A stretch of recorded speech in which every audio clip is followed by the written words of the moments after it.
Si je vous demandais d'imaginer la profession d'avocat, quelle image vous viendrait spontanément à l'esprit? Peut-être celle-ci. Cessante causa legis, cessat lex. Voici comment j'imaginais ponctuer mes plaidoiries de future avocate. C'était une telle évidence. J'ai toujours aimé parler, débattre, convaincre, plaider toute cause et rédiger tout argumentaire.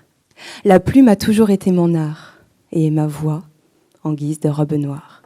Mais sans doute comme vous, je ne connaissais que la face visible de l'iceberg. Et l'apprentissage en Master 2 juriste d'affaires en cabinet d'avocat m'a permis de plonger et d'explorer la face immergée.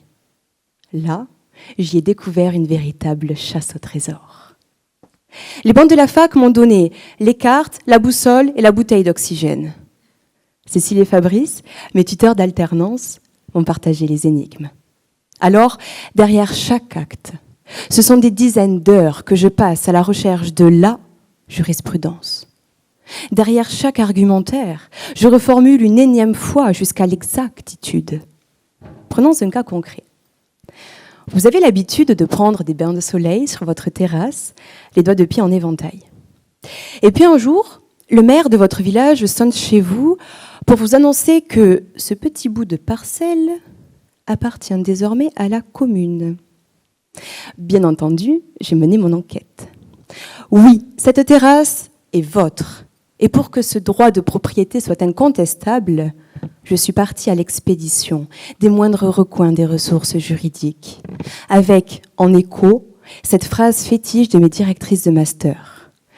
La qualification juridique, c'est la clé.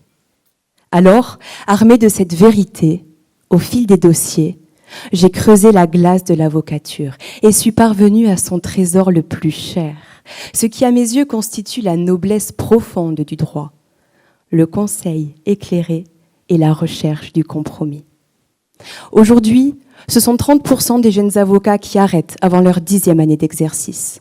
30% qui, sans doute comme moi, ne voyaient que la robe du plaideur, au détriment de celle de l'explorateur, de la casquette du détective et de celle du confident qui se démène dans l'intérêt de son client. Et vous, quelle est la face cachée de votre métier ?